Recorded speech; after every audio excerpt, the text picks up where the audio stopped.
Hey guys, Andy Prepper here. 8.5 part 2 of our Dollar Tree kit. This is the last part of our medical kit here. This is including the hygiene kit and what I call the wet kit.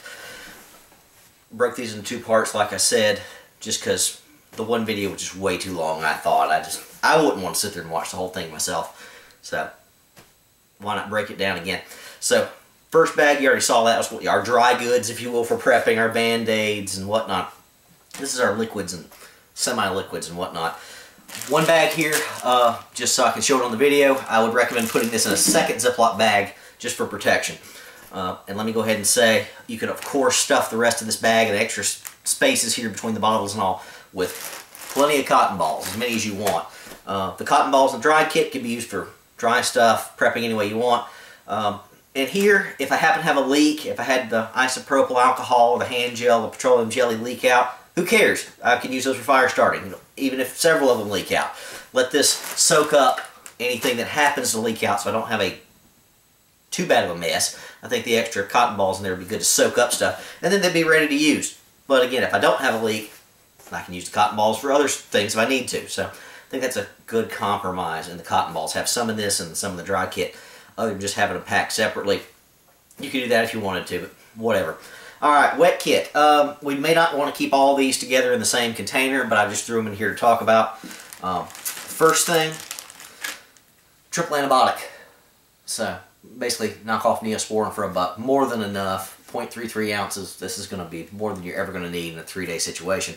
I think this is a must just to keep infection risk down. You know, you scrape your hand, something like that, why let it get nasty. One other thing you could put in there if you want to, but you wouldn't have to. I wouldn't necessarily say it's a must, plus it's kind of big.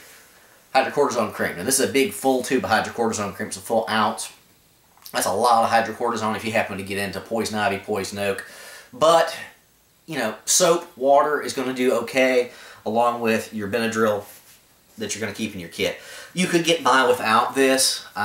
I just threw it in there just to talk about. I'm probably not going to carry this in the kit personally, unless I get a lot of info from folks. This is just a lot of space for it.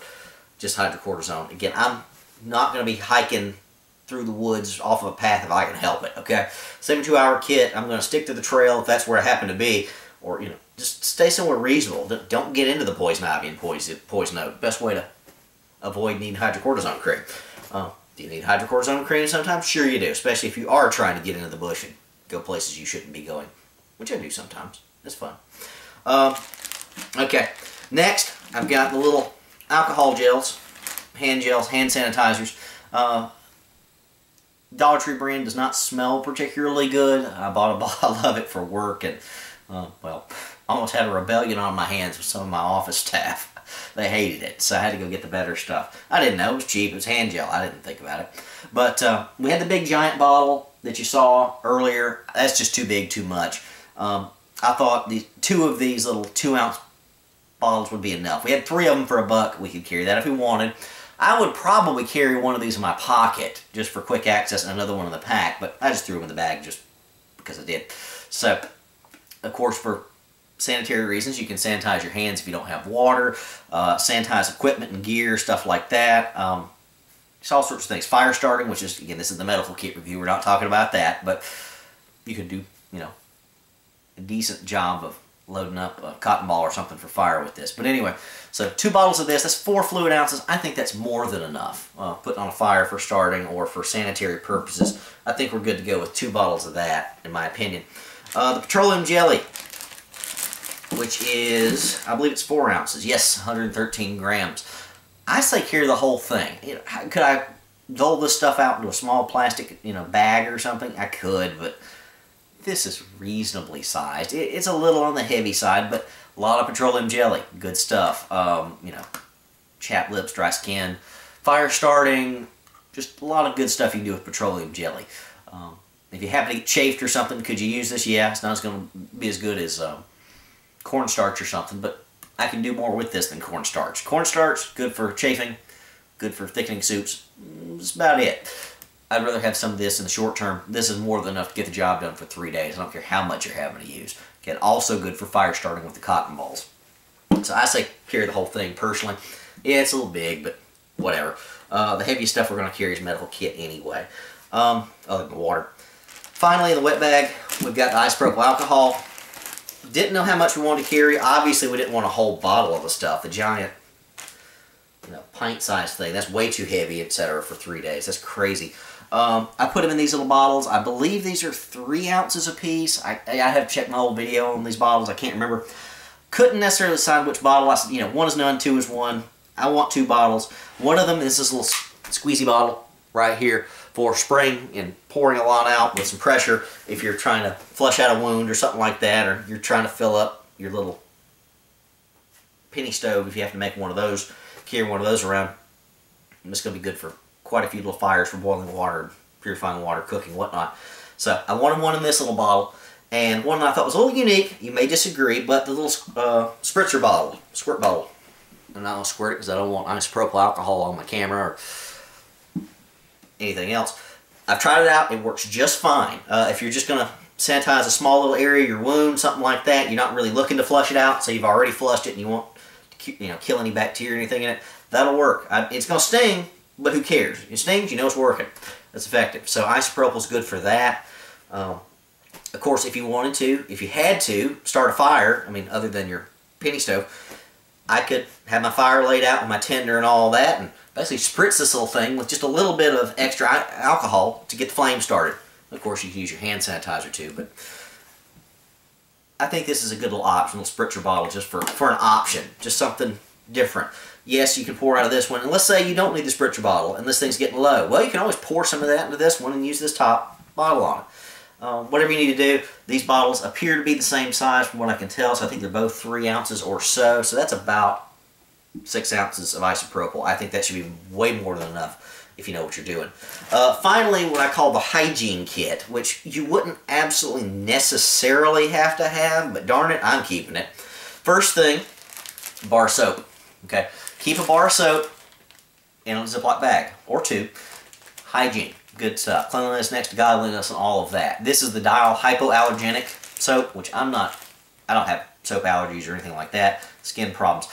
But what if you ran into someone who did? This is going to be generally purpose decent for anybody. I got 3 bars for $1. I'm carrying one of these, okay? If I had the opportunity after 2 days, I'm all nasty and sweaty to take a bath or bathe or clean myself to some extent, I'm going to do it, okay? You said I don't have shampoo. Who cares? I can lather this stuff up and run it through my hair, and it'll do okay. It'll remove oil and grease and anything else. So, bar soap's worth it, in my opinion. I keep this in any of my packs, other than just day packs. But anything that may take a day or 2 or something like that, I'm keeping a bar of soap. Or one of those little slivers of soap. Those little small pieces that you don't know what to do with in the shower, and they just kind of accumulate somewhere. Put one of those in a plastic bag. That should be more than enough soap. Do I need the whole bar here? Probably not. I could cut that in half, but I'm not going to. So that's a must in my opinion. Again, cleaning out wounds, just all sorts of stuff you can do with soap. Soap's just great. Can't have enough of that. Final little piece here, bag of toilet paper. Little Ziploc full of toilet paper, folded up into pretty decent segments. I think I've got 8 folded segments. Each segment can be, each piece that's folded up a couple times could be used, hopefully, unless you got the runs, for, shall we say, one endeavor, one use. You could pack more in here. You could pack this thing full of TP. I don't know if I need all that much. Like I said, I think I've got 7 or 8 folded up pieces, each one which is probably the length of this table overall. So that's at least 2 to 3 uses per slab, I guess. So this should last me for 72 hours, easily, in my opinion. Of course, you always got leaves and all the other stuff, but I like the real stuff, boys and girls. Why rough it when you can travel and stop? So that's worth having, in my opinion. So that's it for our medical kit. We talked about our hygiene issues here and here. Hygiene as well as other options here with our what I call the wet kit. Again, we don't have to store all this in one bag. I just did that just for preparation, just so you guys could see that everything would fit there. Like I said before, obviously you'd want to pack this bag or whatever, even the toilet paper bag, with some extra cotton balls. And I'd say having those in multiple locations is good in case you have some spills or stuff. People kept telling me to pre-make my cotton balls with petroleum jelly and all that. I don't think it's worth it. What if I don't want to use it for with petroleum jelly? What if I decide I don't need that? Well, it's too late. I'd rather take the minute or 2, get this thing out or soak it with alcohol. Whatever I need to do and whatever type of situation I've got, I'd rather have pure cotton balls ready to go. Just my opinion. Make a tender bundle, whatever you want to do. Use it for wound care. Like I said, you know, isopropyl alcohol and cotton ball.